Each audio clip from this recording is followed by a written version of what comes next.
The Arizona state legislature debated whether or not God wrote the Second Amendment. Let's watch. The Second Amendment says that we have a right that's God-given to us to defend ourselves. Now, the Second Amendment doesn't apply against the individual. I don't get to decide to take a gun into your business, into your home, because that's against the private sector. The Second Amendment applies against government. So, who are we talking about? I really wanted to say these comments on 2320, but I was looking for looking at the Constitution and reading the Second Amendment, and I just wanted to state that twice on this floor I've heard members say that I have the God-given right to bear arms.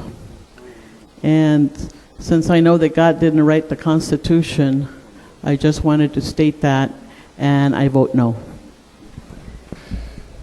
Thank you, Representative Gonzalez. Now I'm clear. Humans, great humans, founders wrote the Constitution. The founders wrote the Second Amendment. And the founders and the people give us the right to bear arms. That is inalienable, and it is a given right. Human beings have done this. Great, courageous human beings. Now, I'm not going to continue all day, but I don't want to get into a shouting match about whether God gave us rights or not, other than to say this. The person who penned the Declaration of Independence said, "We hold these truths to be self-evident, that all men are created equal and that they are endowed by their Creator with certain inalienable rights. Among them are life, liberty, and pursuit of happiness." So at least the person who penned this and those who signed it and supported it believed that God gave us inalienable rights that my good friend talked about. They didn't believe that those were given to us by themselves. They believed that God gave it to us. And that's what the Second Amendment defends, is our God-given right to protect our life that God gave to us. So first of all, the Declaration of Independence is not a legal document. So let's be clear about that. Second of all, you want to quote Jefferson? Let's quote Jefferson. "Christianity is the most perverted system that ever shone on man." Thomas Jefferson. Quote, "There is not one redeeming feature in our superstition of Christianity. It has made one half the world fools and the other half hypocrites."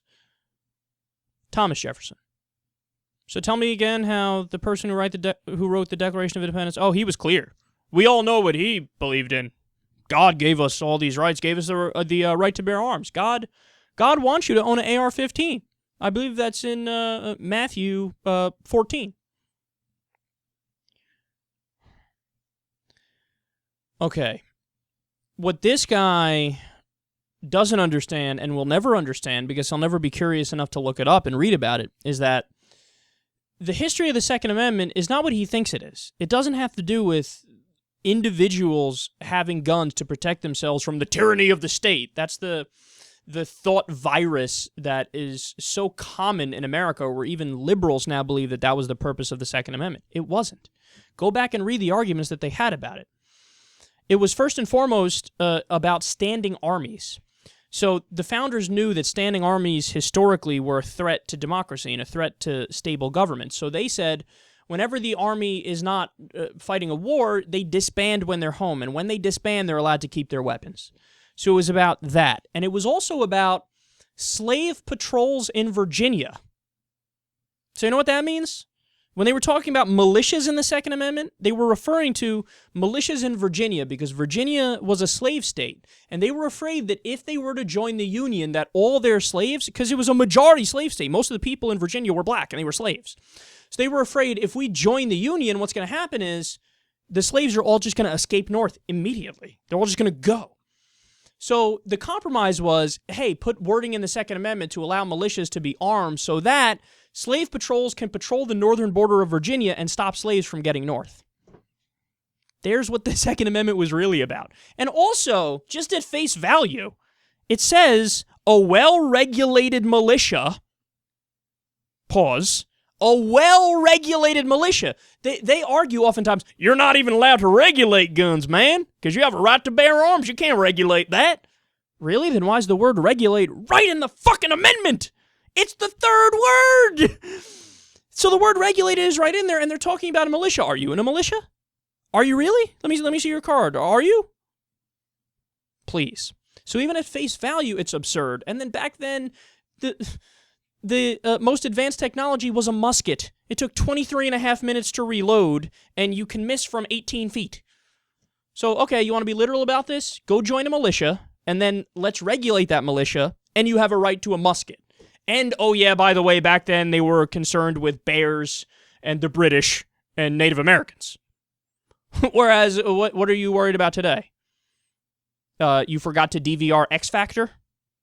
It's not the same thing. You don't know what the fuck you're talking about. Now, understand, I'm actually in favor of people having weapons, as long as, they pass a background check and they're not, proven to have schizophrenia and they're not 3-time former felons and they did violent crimes. So I'm in favor of you having guns.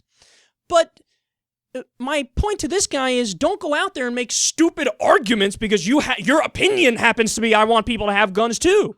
Make a smart argument, learn the history of it, and definitely don't argue that God gave us the Second Amendment and gave us the right to weapons. Because he didn't. We don't even know if a God exists. And of course, you're referring to the God you believe in is Jesus, and Jesus was as hippie as it gets, and he's a pacifist. So there's only 317 different kinds of misstatements in this and misunderstandings, and it's because guys like this just not curious enough to actually understand what the Second Amendment is really about, so he goes out there and argues the same tired platitudes we've heard time and time again, and they're absolutely untrue.